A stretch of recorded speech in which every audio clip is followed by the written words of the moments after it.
Good evening students. ಇವತ್ತಿನ ದಿನ 7ನೆಯ ಪದ್ಯ ವೀರಲವವನ್ನು ಕುರಿತು ಚರ್ಚೆ ಮಾಡೋಣ. ನೇರವಾಗಿ ವಿವರಣೆಗೆ ಬರ್ತೀನಿ.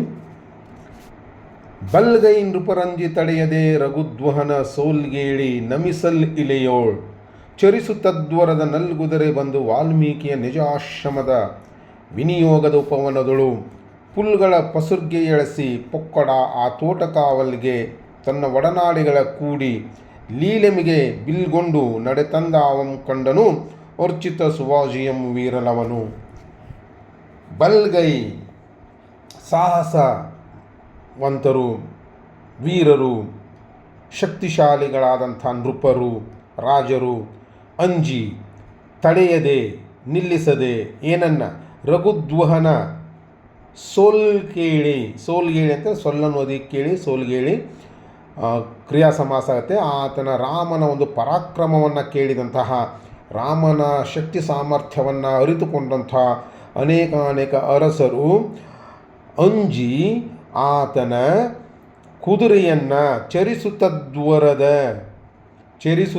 ಸಂಚರಿಸುತ್ತ ಅದ್ವರದ ಯಾಗದ ಕುದುರೆ ಏನು ಬಂದಿರುತ್ತೆ ಆ ಕುದುರೆಯನ್ನು ಮುಟ್ಟುವ, ತಡೆಗಟ್ಟುವ ಸಾಹಸವನ್ನು ಅವರು ಮಾಡುವುದಿಲ್ಲ. ಏಕೆಂದರೆ ನಮಿಸಲು ಇಳೆಯೋಳು ಅಂತಂದರೆ ಭೂಮಿಯಲ್ಲಿ ಆರಾಧಿಸಲ್ಪಡುವಂಥವನು, ಭೂಮಿಯಲ್ಲಿ ಅತ್ಯಂತ ಶಕ್ತಿ ಸಾಮರ್ಥ್ಯನೆಂದು ಬಿರುದಾಂಕಿತನಾದಂಥ ರಾಮನ ಕುದುರೆಯನ್ನು ತಡೆಯುವುದೇ, ರಾಮನ ಕುದುರೆಯನ್ನು ನಿಯಂತ್ರಿಸುವುದೇ ಅಂಥೇಳಿ ಇದ್ದಂಥ ಬಲ್ಗೈಯರು ಅಂದರೆ ಬಲಶಾಲಿಗಳಾದಂಥ ಎಲ್ಲ ಅರಸರು ಆ ಕುದುರೆಯನ್ನು ತಡೆಯದೆ ಬಿಟ್ಟುಬಿಡ್ತಾರೆ. ಹೀಗಾಗಿ ಆ ಕುದುರೆ ನಲಿಯುವ ಕುದುರೆ ಇದು ಕರ್ಮಧಾರೆ ಸಮಾಸಕ್ಕೊಂದಿದ್ದಾರೆ. ಆ ನಲ್ಗುದುರೆ ಬಂದು ವಾಲ್ಮೀಕಿ ನಿಜಾಶ್ರಮ, ಆ ವಾಲ್ಮೀಕಿ ಅವರ ಒಂದು ಆಶ್ರಮ ಇರುತ್ತೆ. ಆ ಆಶ್ರಮ ಅವರು ತಮ್ಮ ಕುಟೀರದ ಮುಂದೆ ಒಂದು ಆಶ್ರಮದ ಮುಂದೆ ಒಂದು ಉದ್ಯಾನವನವನ್ನು ಮಾಡಿರ್ತಾರೆ.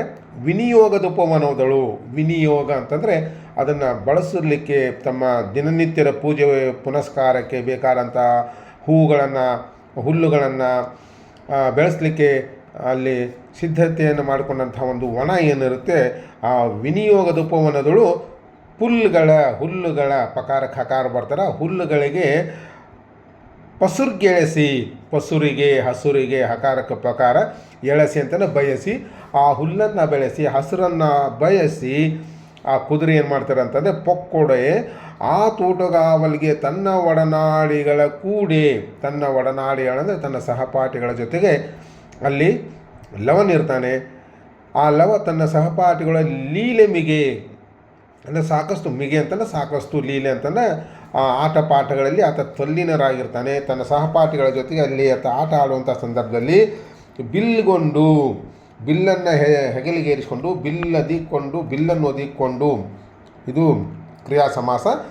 ಬಿಲ್ಗೊಂಡು ನಡೆತಂದವಂ ಅಲ್ಲಿ ಅದೇ ಹಾದಿನ ನಡೆಯುತ್ತಾ ಬರುತ್ತಿರಲು ಕಂಡನು ಅಧಿಕಾರ್ಚಿತ ಲೋಪಸಂಧಿ ಪೂಜಿಸಲ್ಪಟ್ಟಂಥ ಕುದುರೆಯನ್ನು ಸುವಾಜಿ ವಾಜಿ ಅಂತಲೂ ಕುದುರೆ, ಆ ಸುಂದರವಾದಂಥ ನಲ್ಗುದುರೆ, ಅರ್ಚಿಸಲ್ಪಟ್ಟಂಥ ನಲ್ಗುದುರೆ ವಾಲ್ಮೀಕಿಯ ನಿಜಾಶ್ರಮವನ್ನು ಯಾವಾಗ ಹೋಗುತ್ತದೆಯೋ, ಆ ಹಸರನ್ನು ಬಯಸಿ ಆ ತೋಟದಲ್ಲಿ ಹೋಗುತ್ತದೆಯೋ ಅದನ್ನು ಕಂಡಂಥ ಲವನಿಗೆ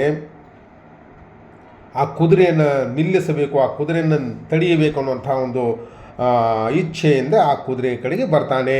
ಎತ್ತನ ತುರಂಗಂ ಇದು ಎತ್ತನ ಎಲ್ಲಿಯ ತುರಗ ಅಂತಂದರೆ ಹಯ, ಅಶ್ವ, ವಾಜಿ, ಕುದುರೆ ಇವೆಲ್ಲ ಒಂದೇ ಅರ್ಥದಲ್ಲಿ ಬರುವಂಥವು. ಎತ್ತನ ತುರಂಗಂ ಇದು ಪೊಕ್ಕು ಪೂದೋಟಮಂ ತೊತ್ತಳ ತುಳಿದುದು, ತೊತ್ತಳ ಅಂತಂದರೆ ಅಸ್ತವ್ಯಸ್ತ, ತುಳಿದುದು ಹೇಗೆ ಬೇಕೋ ಹಾಗೆ ಮನಸ್ಸಿಗೆ ಬಂದಂತೆ ಆ ಹಸಿರಾಗಿ ಚೆಂದಾಗಿ ಬೆಳೆದಂಥ ತೋಟವನ್ನು ಅದು ಅಸ್ತವ್ಯಸ್ತಗೊಳಿಸ್ತಾ ಇದೆ, ನಾಶಪಡಿಸ್ತಾ ಇದೆ. ಇದು ಯಾವ ಕುದುರೆ, ಎಲ್ಲಿಯ ಕುದುರೆ, ಇದು ಎಲ್ಲಿಂದ ಬಂತು ಅಂತ ಆತನಲ್ಲಿ ಆಶ್ಚರ್ಯ ಆಗ್ತಾರೆ. ವಾಲ್ಮೀಕಿ ಮುನಿನಾಥನೇ, ವಾಲ್ಮೀಕಿ ಅಂತಂದರೆ ಆತನ ಗುರುಗಳು, ವಾಲ್ಮೀಕಿ ಆ ನಾಥನ ಮುನಿ ಅಂತಂದರೆ ಎರಡು ಅರ್ಥ ಆಗ್ತವೆ. ಮುನಿ ಅಂತಂದರೆ ಒಂದು ಕೋಪಿಸ್ಗಳು, ಇನ್ನೊಂದು ಮುನಿ ಅಂತಂದರೆ ಋಷಿ. ಆ ಮುನಿನಾಥನೇ ಪೊತ್ತು ಮಾರೆಯುವುದೆಂದೆನಗೆ. ಆ ಮುನಿನಾಥನೇ ಈ ಹೊತ್ತು ಪಕಾರ ಖಕಾರ ಬರ್ತಾರೆ. ಪೊತ್ತು ಅಂದರೆ ಹೊತ್ತು. ಈ ಹೊತ್ತು ನನಗೆ ಮಾರೆಯುವುದೆಂದೆನಗೆ, ಆರೈಕೆ ಮಾಡು ಎಂದು ಎನಗೆ ಇದನ್ನು ನೋಡಿಕೊಳ್ಳಲಿಕ್ಕೆ ಹೇಳಿ ನನಗೆ ನನ್ನ ಒಂದು ಸುದೀರ್ಪಿಗೆ ಅದನ್ನು ಬಿಟ್ಟು ನೇಮಿಸಿ ನನ್ನನ್ನು ಅದಕ್ಕೆ ನಿಯುಕ್ತ ಮಾಡಿ ಪೋದನಬ್ದಿಪಂ, ಪೋದನು ಅಬ್ದಿಪಂ. ಅಬ್ದಿಪಂ ಅಂತಂದರೆ ವರುಣ, ಅಪ್ ಅದಿಗ್ದಿ ಅಬ್ಧಿ, ಇದು ಜಸ್ವ ಸಂಧಿ ಒಂದು ಉದಾಹರಣೆ. ಅಬ್ಧಿ ಅಂತಂದರೆ ಸಮುದ್ರ, ಅಬ್ದಿಪಂ ಅಂತಂದರೆ ಸಮುದ್ರದ ಒಡೆಯವನು ಅವನು ಅಬ್ದಿಪಂ ಅಂದರೆ ವರುಣ. ಆ ವರುಣ ಕರೆಯಿಸಲಾಗಿ ಈತ ಆ ಸ್ವರ್ಗಲೋಕಕ್ಕೆ ಹೋಗಿರ್ತಾನೆ. ಮತ್ತೆ ವರುಣನ ಲೋಕದಿಂದ ಬಂದು ತಿರುಗಿ ವರುಣನ ಲೋಕದಿಂದ ತಿರುಗಿ ಆಶ್ರಮಕ್ಕೆ ಬಂದಾಗ ಮುಳಿದಪ್ಪನೆನ್ನುತ್ತ, ಮುಳಿದಪ್ಪನ್ ಅಂದರೆ ಕೋಪಿಸಿಕೊಳ್ಳುತ್ತಾನೆ. ಮುನಿನಾಥ ನನಗೆ ವಹಿಸಿಕೊಟ್ಟಂಥ ಜವಾಬ್ದಾರಿಯುತವಾದಂಥ ಕೆಲಸವನ್ನು ನಾನು ಸರಿಯಾಗಿ ನಿರ್ವಹಿಸದೇ ಇರುವಂಥ ಕಾರಣಕ್ಕಾಗಿ ಎಲ್ಲಿ ನಾನು ಅವರ ಭಯಕ್ಕೆ, ಅವರ ಕೋಪಕ್ಕೆ ಕಾರಣವಾಗುತ್ತೇನೆಯೋ ಅನ್ನುವಂಥ ಭಯ ಆತನಲ್ಲಿ ಬರ್ತದೆ. ಹೀಗಾಗಿ ಹಯದಳಿಗೆ ನಡೆ ತಂದು ನೋಡಲ್ಕದರ, ಆ ಹಯದ ಕಡೆಗೆ, ಕುದುರೆಯ ಕಡೆಗೆ ಬಂದು ಆ ಕುದುರೆಯನ್ನು ನೋಡಿದಾಗ ನೋಡಲು ಅದರ ನೆತ್ತಿಯೋಳು ಹಣೆಯ ಮೇಲೆ ಮೆರೆವ ಪಟ್ಟದ ಲಿಖಿತಮಂ ಕಂಡು ಲವನ್ ಓದಿಕೊಳ್ಳುತ್ತಿದ್ದನು. ಮೆರೆವ ಅದು ಆ ಕುದುರೆಯ ಹಣೆಯ ಮೇಲೆ ಬರೋಂಥ ಒಂದು ಬರವಣಿಗೆ ಏನಿರ್ತಾನೆ, ಆ ಬರವಣಿಗೆ ಏನಿರ್ತಾನೆ ಅಂತಂದರೆ ಅದನ್ನು ಓದ್ತಾನೆ. ಮೆರೆವ ಅಂತಂದರೆ ಆಕರ್ಷಣೀಯವಾದಂಥ ಆ ಕುದುರೆ ಹಣೆಯ ಮೇಲೆ ಬರೆದಂತಹ ಲೇಖನವನ್ನು ಓದಿಕೊಳ್ಳಲು ಪ್ರಾರಂಭಿಸುತ್ತಾನೆ. ಏನು ಬರೆದಿರ್ತಾರೆ ಆ ಲೇಖನದ ಮೇಲೆ? ಊರ್ವಿಯೋಳ್ ಕೌಶಲ್ಯ ಪಡೆದ ಕುವರಂ ರಾಮನ್ ಓರ್ವನೇ ವೀರನಾಥನ ಯಜ್ಞ ತುರಂಗಂ. ಇದು ಊರ್ವಿಯೋಳ್ ಅಂದರೆ ಊರ್ವಿ ಅಂತಂದರೆ ಭೂಮಿ.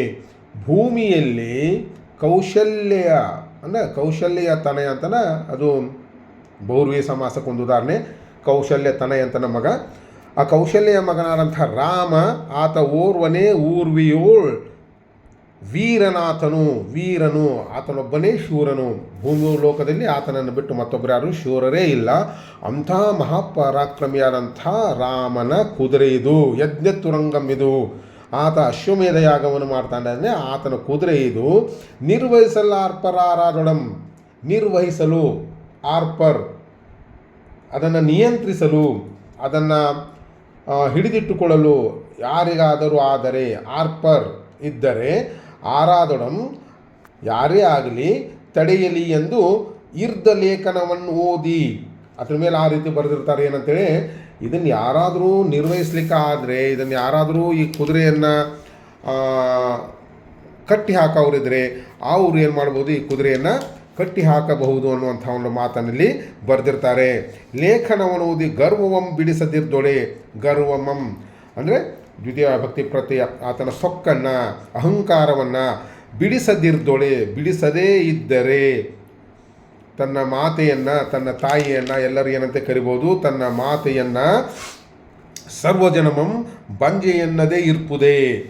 ನನ್ನ ತಾಯಿಯನ್ನು ಎಲ್ಲರೂ ಬಂಜೆ ಅಂತಂದರೆ ಯಾರಿಗೆ ಮಕ್ಕಳು ಇರೋದಿಲ್ಲೋ ಅವರಿಗೆ ಬಂಜೆ ಅನ್ನುತ್ತಾರೆ. ಅದಕ್ಕಾಗಿ ನಾನಿದ್ದು ಏನು ಪ್ರಯೋಜನ, ನನ್ನ ಶಕ್ತಿ ಸಾಮರ್ಥ್ಯಕ್ಕೆ ಇದೊಂದು ತಕ್ಕದಾದಂಥ ಸಮಯ.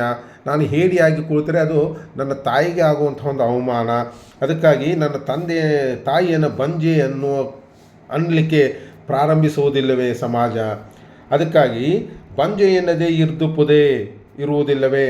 ತನಗೆ ಊರ್ವ ತೋಳುಗಳು ಏತಕ್ಕೆಂದು, ತನಗೆ ಇದ್ದಂಥ ತನಗುಳ್ಳ ಈ ತೋಳುಗಳಿವು ಏತಕ್ಕೆ? ಈ ತೋಳುಗಳು, ಈ ಪರಾಕ್ರಮ, ಈ ಬಾಹು, ಈ ಶಕ್ತಿ, ನನಗಿದ್ದಂತಹ ಶಕ್ತಿಯ ಪ್ರಯೋಜನ ಏನು? ನಾನು ಇಷ್ಟೊಂದು ವೀರ ಶೂರನಾದರೂ ಈ ಕುದುರೆಯನ್ನು ಕಟ್ಟದೇ ಹೋದರೆ ನಾನು ಹೇಳಿ ಅನಿಸುವುದಿಲ್ಲವೇ? ನನ್ನಲ್ಲಿದ್ದಂಥ ಶಕ್ತಿ ಸಾಮರ್ಥ್ಯಕ್ಕೆ ಬೆಲೆ ಏನು ಬಂದೀತು? ಹಾಗಾಗಿ ಆತನ ಸೊಕ್ಕನ್ನು ಮುರಿಯಬೇಕು, ಆ ಕುದುರೆಯನ್ನು ಕಟ್ಟಿ ಹಾಕಬೇಕು. ಸಮಾಜ ನನ್ನ ತಾಯಿಯನ್ನು ವೀರನ ತಾಯಿ ಎಂದು ಗುರುತಿಸಬೇಕು, ಹೇಡಿಯ ತಾಯಿ ಎಂದು ಜರಿಯುವಂತಾಗಬಾರದು ಅಂಥೇಳಿ ಸೆಲೆವಾಸಿಯಂ ತೊಟ್ಟು ಲವನುರಿದೆದ್ದನು. ಸೆಲೆವಾಸಿಯಂ ಪ್ರತಿಜ್ಞೆಯನ್ನು ಮಾಡ್ತಾನೆ. ಏನಂತೇಳಿ, ಈತನ ಅಹಂಕಾರವನ್ನು ಮುರಿಯಲೇಬೇಕು, ಈ ಸೊಕ್ಕಿನ ನುಡಿಗಳಿಗೆ ತಕ್ಕ ಉತ್ತರವನ್ನು ಕೊಡಲೇಬೇಕು. ಇಳೆಯೋಳ್ ರಾಮನೋರ್ವನೇ ವೀರನಾಥನ್ ಅಂತೇನು ಬರೆದಿರ್ತಾರೆ, ಆ ಒಂದು ಗರ್ವದ ಸಾಲುಗಳಿಗೆ, ಆ ಸೊಕ್ಕಿನ ನುಡಿಗಳಿಗೆ ನಾನು ಈ ಕುದುರೆಯನ್ನು ಕಟ್ಟುವುದರ ಮೂಲಕ ತಕ್ಕ ಉತ್ತರವನ್ನು ನೀಡಿ ಆತನ ಅಹಂಕಾರಕ್ಕೆ ಒಂದು ಪೆಟ್ಟನ್ನು ನೀಡಬೇಕು ಅನ್ನುವಂಥ ಅರ್ಥದಲ್ಲಿ ಲವನು ನಿಶ್ಚಯಿಸ್ತಾನೆ. ತೆಗೆದುತ್ತರಿಯನ್ನು ಮುರಿದು ಕುದುರೆಯ ಗಳಕ್ಕೆ ಬಿಗಿದು ಕದಳಿ ದ್ರುಮಕ್ಕೆ ಕಟ್ಟಲ್ಕೆ ಮುನಿಸುತ್ತರ್ ಮಿಗೆ ನುಡುಗಿ ಬೇಡ ಬೇಡ ಅರಸುಗಳ ವಾಜಿಯಂ ಬಿಡು ಬಡಿಯವರೆಮ್ಮ ನೆನಲು ನಗುತೆ ಪಾರ್ಮರ ಮಕ್ಕಳಂಜಿದೊಡೆ ಜಾನಕಿಯ ಮಗನಿದಕ್ಕೆ ಬೆದರುವನೆ ಹೋಗಿ ನೀವೆಂದು ಲವ ನಡಗುತನದಿಂದೆ ಬಿಲ್ದಿರುವ ನೇರಿಸಿ ತೀಡಿ ಜೈಗೆಂದು ನಿಂತಿರ್ದನು. ತೆಗೆದುತ್ತರಿಯಮಂ ತೆಗೆದು ಹೆಗಲ ಮೇಲಿದ್ದಂಥ ಶಲ್ಲೆ, ಉತ್ತರಿ ಅಂತಂದರೆ ಶಲ್ಲೆ, ನಾವು ಹಾಗೆ ಶಾಲ್ ಹಾಕಿರ್ತೀವಿ, ಹಾಗೆ ನಾವು ಟವಲ್ ಹಾಕಿರ್ತೀವಿ ಹೆಗಲ ಮೇಲೆ, ಹಾಗೆ ಅವರು ಶಲ್ಯನ ಹಾಕಿರ್ತಾರೆ. ಆ ಉತ್ತರಿಯನ್ನು ತೆಗಿತಾನೆ. ತೆಗೆದು ಮುರಿದಂತಾನೆ ಅದು ಮುರಿಲಿಕ್ಕೆ ಅದನ್ನು ಕಟ್ಟಿಗೆನ ಅದು ಮುರಿಲಿಕ್ಕೆ ಅದೇನೋ ಬಿದಿರ, ಮುರಿಯೋದಂತಂದರೆ ಹೊಸೆಯೋದು, ಹುರಿಯೋದು. ಅದನ್ನು ನಾವು ಹೇಗೆ ಈ ಹೆಣ್ಣುಮಕ್ಕಳು ಜಡೆಯನ್ನು ಹಾಕಿಕೊಳ್ತಾರೆ, ಅದಕ್ಕೆ ಮುರಿಯೋದಂತ ಕರೀತಾರೆ. ಅಂದರೆ 2-3 ಸೇರಿಸೋದಕ್ಕೆ ನಾವು ಮುರಿಯೋದಂತ ಕೊಡ್ತೀವಿ. ಅಂದರೆ ಹಗ್ಗ ಹೊಸಿತಾರಲ್ಲ, ಅದಕ್ಕೆ ಮುರಿಯೋದಂತ ಕರೀತಾರೆ. ಆ ಒಂದು ಉತ್ತರಿಯನ್ನು ಮುರಿದು ಕುದುರೆಯನ್ನು ಹಿಡಿದು ಆ ಕುದುರೆಯ ಗಳಕ್ಕೆ ಬಿಗಿದು, ಗಳಕ್ಕೆ ಅಂತಂದರೆ ಕುತ್ತಿಗೆಗೆ, ಆ ಕುದುರೆಯ ಕುತ್ತಿಗೆ ಭಾಗ ಏನಿರ್ತಾರೆ ಆ ಕುತ್ತಿಗೆಯ ಭಾಗಕ್ಕೆ ಆ ಉತ್ತರಿಯನ್ನು ಕಟ್ಟಿ ಬಿಗಿದು ಕದಳಿ ದ್ರುಮಕ್ಕೆ, ಕದಳಿ ಅಂತನೇನು ಬಾಳೆಯ ಗಿಡಕ್ಕೆ ಆ ಒಂದು ಕುದುರೆಯನ್ನು ಕಟ್ತಾನೆ. ಎಷ್ಟು ಆಶ್ಚರ್ಯ ಇದು! ಒಂದು ಕುದುರೆಯನ್ನು ಬಾಳೆ ಗಿಡಕ್ಕೆ ಕಟ್ಟಿದರೆ ಆ ಕುದುರೆಯ ಬಾಳೆ ಗಿಡವನ್ನು ಕೀಳೋದಿಲ್ವ, ಬಿಡಿಸ್ಕೊಳ್ಳೋದಿಲ್ವ? ಹಾಗೆ ಇದು ಅಷ್ಟೊಂದು ಶಕ್ತಿ ಆ ಕುದುರೆಗೆ ಇರೋದಿಲ್ವ? ಕಟ್ಟಬೇಕಾಗಿತ್ತು, ನಾವು ಮರಕ್ಕೆ ಕಟ್ಟಬೇಕಾಗಿತ್ತು. ಕುದುರೆಯನ್ನು ಬಾಳೆ ಗಿಡಕ್ಕೆ ಯಾಕೆ ಕಟ್ತಾನಂತಂದರೆ ಆತನಿಗೆ ಒಂದು ಅಸಹನೀಯವಾದಂಥ ಸಿಟ್ಟಿರ್ತಾರೆ ಆ ಬರವಣಿಗೆ ಮೇಲೆ, ಆ ರಾಮನ ಮೇಲೆ. ರಾಮ ತಾನೇ ಶೂರ ಅಂತ ಎತ್ತಿದ್ದಾನೆ, ತನ್ನ ಕುದುರೆನೇ ಶ್ರೇಷ್ಠವಾದಂಥ ಕುದುರೆ ಅಂತ ಎತ್ತಿದ್ದಾನೆ. ಆ ಕುದುರೆಯನ್ನು ನಾನು ಯಾವ ರೀತಿ ನಡೆಸ್ಕೊಳ್ತಾ ಇದ್ದೀನಿ, ಆ ಕುದುರೆಯನ್ನು ನಾನು ಯಕಶ್ಚಿತ ಒಂದು ಬಾಳೆ ಗಿಡಕ್ಕೆ ಕಟ್ಟಿದ್ದೀನಿ ಅಂದರೆ ನನಗೆ ಆ ಕುದುರೆ ನಿಶಕ್ತಿ ಅನ್ನುವಂಥದ್ದು, ಶಕ್ತಿಹೀನ ಅನ್ನುವಂಥದ್ದು ತೋರಿಸ್ಬೇಕಾಗ್ಯದ. ಆ ರಾಮನಿಗೆ ಇದಕ್ಕಿಂತಲೂ ಹೆಚ್ಚಿನ ಒಂದು ಅಪಮಾನ ಇನ್ನೇನು ಆಗ್ಲಿಕ್ಕೆ ಸಾಧ್ಯ ಇದೆ. ಈ ಅರ್ಥದಲ್ಲಿ ಆ ಬಾಳೆ ಗಿಡಕ್ಕೆ ಆತ ಆ ಕುದುರೆಯನ್ನು ಬಿಗಿದು ಕಟ್ತಾನೆ. ಮುನಿಸುತ್ತರು ಮಿಗೆ ನಡುಗಿ, ಅಲ್ಲಿದ್ದಂತಹ ಆಶ್ರಮವಾಸಿಗಳು, ಈತನ ಸಹಪಾಠಿಗಳು ಮಿಗೆ ಸಾಕಷ್ಟು ನಡುಗಲಿಕ್ಕೆ ಪ್ರಾರಂಭ ಮಾಡ್ತಾರೆ. ಯಾಕೆ? ಅವನು ಹಿಡಿದಿದ್ದು ಯಾರು ಕುದುರೆ, ಅವನು ಕಟ್ತಾ ಇರುವಂಥದ್ದು ಯಾರು ಕುದುರೆ? ಚಕ್ರಾಧಿಪತಿಯಾದಂಥ ಶ್ರೇಷ್ಠ ಅರಸು ಕುಮಾರನಾದಂಥ ಜಗತ್ತಿಗೆ ಓರ್ವನೇ ನಾಯಕ ನೆನೆಸಿಕೊಂಡಂಥ ಭರತ ವಂಶ ರಾಮನ ಒಂದು ಕುದುರೆ. ಆ ಕುದುರೆಯನ್ನು ಈ ರೀತಿ ನಡೆಸ್ಕೊಳ್ತಾ ಇರೋದು ತಪ್ಪಲ್ವಾ? ಅದಕ್ಕಾಗಿ ಬೇಡ ಅರಸುಗಳ ವಾಜಿಯಂಬಿಡು, ಬೇಡ ದುರುಕ್ತಿ, ಅರಸು ರಾಜರ ವಾಜಿ ಕುದುರೆಯನ್ನು ಬಿಟ್ಟುಬಿಡು, ಅದನ್ನ ಕಟ್ಲಿಕ್ಕೆ ಹೋಗಬೇಡ. ಇಲ್ಲೇ ಹೋದ್ರೆ ಅವ್ರು ಏನು ಮಾಡ್ತಾರೆ, ನಮ್ಮನ್ನ ಬಡಿವರು ಎಮ್ಮನೆನ್ನಲು, ಬಡಿವರು ಎಮ್ಮನ್ನು ಏನಲು, ನಮ್ಮನ್ನು ಅವರು ಸುಮ್ಮನೆ ಬಿಡೋದಿಲ್ಲ, ನಮ್ಮನ್ನು ಶಿಕ್ಷಿಸ್ತಾರೆ, ಅವ್ರು ಕೋಪಗೊಳ್ತಾರೆ. ಇದು ಹುಚ್ಚಾಟ ಅಲ್ಲ, ಇದು ಹುಡುಗಾಟ ಅಲ್ಲ, ಕುದುರೆಯನ್ನು ಬಿಟ್ಟುಬಿಡು. ಅವರು ಮಿಗೆ ನಡುಗಲಿಕ್ಕೆ ಪ್ರಾರಂಭ ಮಾಡ್ತಾರೋ, ಭಯ ಸ್ಟಾರ್ಟ್ ಆಗಿಬಿಡ್ತಾರೆ. ಆವಾಗ ನಗ್ಲಿಕ್ಕೆ ಪ್ರಾರಂಭ ಮಾಡ್ತಾನೆ. ಪಾರ್ವರ ಮಕ್ಕಳಂಜಿದೊಡೆ, ಪಾರ್ವರ ಅಂದರೆ ಬ್ರಾಹ್ಮಣರ ಮಕ್ಕಳು ನಿಮಗೆ ಭಯ ಇರ್ಬೋದು, ನೀವು ಅಂಜಬಹುದು. ಕ್ಷಾತ್ರ ತೇಜ ಅನ್ನುವಂಥದ್ದು ನಿಮ್ಮಲ್ಲಿಲ್ಲ. ನನ್ನಲ್ಲಿ ವೀರತ್ವ ಇದೆ, ನನ್ನಲ್ಲಿ ಸಾಹಸ ಇದೆ, ನನ್ನಲ್ಲಿ ಧೈರ್ಯ ಇದೆ. ನೀವು ಅನ್ಸಿರಂತೇಳಿ ಜಾನಕಿಯ ಮಗನಿದ್ದಕ್ಕೆ ಬೆದರುವನೇ. ನಾನು ಜಾನಕಿಯ ಮಗ, ಸೀತೆಯ ಮಗ, ನಾನು ಇದಕ್ಕೆ ಬೆದರುವುದಿಲ್ಲ. ಅದೇನಾಗುತ್ತೆ ಆಗಲಿ, ನಾನು ಅದು ಎಲ್ಲವನ್ನು ಎದುರಿಸ್ಲಿಕ್ಕೆ ಸಿದ್ಧ ಇದ್ದೀನಿ ಅನ್ನುವಂಥ ಒಂದು ಧೈರ್ಯದಿಂದ ಜಾನಕಿಯ ಮಗನಿದಕ್ಕೆ ಬೆದರುವನೇ. ಪೋಗಿ ನೀವು ಹೋಗ್ರಿ, ಇಲ್ಲಿ ನಿಲ್ಬೇಡ್ರಿ, ನಿಮ್ಗೆ ಅಷ್ಟು ಭಯ ಆಯ್ತಾನೆ, ನೀವು ಹೋಗಿಬಿಡಿ. ಪೋಗಿ ನೀವೆಂದು ಲವನ್ ಅಡಗುತನದಿಂದೆ ಆ ಲವ ಧೈರ್ಯದಿಂದ, ಅಡಗುತನ ಅಂತಂದ್ರೆ ಧೈರ್ಯದಿಂದ ಬಿಲ್ದಿರುವ ನೇರಿಸಿ ಬಿಲ್ಲನ್ನು ಹೆದೆ ಏರಿಸುವುದು. ಆ ಬಿಲ್ಲಿಗೆ ಒಂದು ಇದಕ್ಕಿರ್ತಾರೆ, ದಾರ ಇರ್ತಾರೆ. ಆ ದಾರನ ಯಾವತ್ತೂ ಟೈಟಾಗಿ ಕಟ್ಟಿರಂಗಿಲ್ಲ. ಯಾಕಂತಂದರೆ ಟೈಟಾಗಿ ಕಟ್ಟಿದ್ರೆ ಅದು ಫ್ಲೆಕ್ಸಿಬಿಲಿಟಿ ಹಾಳಾಗ್ತಾರೆ ಅಂತೇಳಿ ಅದನ್ನು ಲೂಸಾಗಿ ಕಟ್ಟಿರ್ತಾರೆ. ಯಾವಾಗ ಸಂದರ್ಭ ಬರ್ತಾರೆ, ಯಾವಾಗ ಸನ್ನಿವೇಶ ಬರ್ತಾರೆ ಯುದ್ಧದ್ದು, ಆವಾಗ ದಾರವನ್ನು ಜಗ್ಗಿ ಕಟ್ತಾರೆ. ಆ ದಾರವನ್ನು ಜಗ್ಗಿ ಕಟ್ಟೋದಕ್ಕೆ ಬಿಲ್ದಿರುವನ್ನೇರಿಸುವಂಥ ಇದು ಕ್ರಿಯಾ ಸೂಚಿಸ್ತದೆ. ಅದಕ್ಕಾಗಿ ಇದು ಕ್ರಿಯಾ ಸಮಾಸ ಆಗುತ್ತೆ. ಬಿಲ್ದಿರುವನ್ ಅದಕ್ಕೆ ಏರಿಸಿ ಅದನ್ನು ಸಜ್ಜು ಮಾಡ್ಕೋತಾನೆ, ಸಿದ್ಧತೆ ಮಾಡ್ಕೋತಾನೆ. ಏನು ತನ್ನ ಬಾಣವನ್ನು ತೀಡ್ತಾನೆ. ಅದನ್ನೇ ಜೈಗೈದು ಅದನ್ನು ಒಂದು 2-3 ಸಲ ತೀಡಿ ಅದು ಟೈಟ್ ಇದೆಯಲ್ಲೋ ನೋಡ್ತಾನೆ. ಅದು ಜಗ್ಗಿ ಒಂದು 2-3 ಸಲ ಜಗ್ಗಿ ಬಿಟ್ಟರೆ ಅದು ಸೌಂಡ್ ಬರ್ತಾರೆ, ಟಿನ್ ಟಿನ್ ಅಂತ ಸೌಂಡ್ ಬರ್ತಾರೆ. ಅಂದರೆ ಎಷ್ಟು ಟೈಟ್ ಇರ್ತಾರೆ ಅಷ್ಟು ಅದರಿಂದ ರಿಧಮ್ ಒಂದು ಸದ್ದು ಬರ್ತಾರೆ. ಅದನ್ನು ಯಾಕೆ ಜಗ್ಗಿ ತೀಡು ಬಿಡ್ತಾರೆ ಅಂತಂದರೆ ಅದೆಷ್ಟು ಟೈಟ್ ಇರ್ತಾರೆ, ಆ ದಾರ ಎಷ್ಟು ಬಲವಾಗಿ ಕಟ್ಟಿರ್ತಾರೆ ಅಷ್ಟು ಆ ಬಾಣಕ್ಕೆ ಒಂದು ಶಕ್ತಿ ಬರ್ತಾರೆ. ಹಾಗಾಗಿ ಅದನ್ನು 2-3 ಸಲ ಏನು ಮಾಡ್ತಾನೆ, ತೀಡ್ತಾನೆ.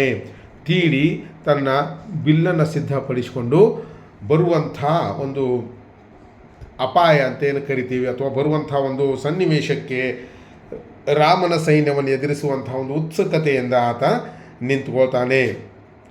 ಇದು ವೀರಲವ ಪದ್ಯದ ಸಾರಾಂಶ. ನಿಮಗೆ ಇದರಲ್ಲಿ ಏನಾದರೂ ಇನ್ನೂ ಕೇಳಬೇಕಾಗಿತ್ತಂತಂದರೆ, ಇವತ್ತು ನಾನು ಸ್ಕೂಲಿಗೆ ಬರಲಿಕ್ಕೆ ಇದ್ದೆ, ನೀವು ಯಾರೂ ಬರಲಿಲ್ಲ. ಬಹುಶಃ ನಾಳೆನೂ ಸ್ಕೂಲಿದೆ, ನಾಳೆ ನಿಮಗೆ ವೇಳೆ ಇದೆ. ನಿಮಗೇನಾದರೂ ಕೇಳೋ ಹಾಗಿತ್ತಂತಂದರೆ ರಿಗಾರ್ಡಿಂಗ್ ಕ್ವಶನ್ ಆನ್ಸರ್ಸ್ ಇರ್ಬೋದು, ಲೆಸನ್ ಇರ್ಬೋದು, ಅಥವಾ ಗ್ರಾಮರ್ ಇರ್ಬೋದು, ನಾಳೆ ದಿನ ನಾನು ಪೂರ್ತಿಯಾಗಿ ಶಾಲೆಯಲ್ಲಿ ಫ್ರೀ ಇದ್ದೀನಿ, ನನಗೆ ಯಾವುದೇ ಕ್ಲಾಸಸ್ ಇಲ್ಲ. ಸೊ ನೀವು ನಾಳೆ ಬಂದು ನಿಮ್ಮ ಸಮಸ್ಯೆಗಳನ್ನ ಪರಿಹರಿಸ್ಕೊಳ್ಬೋದು. Thank you.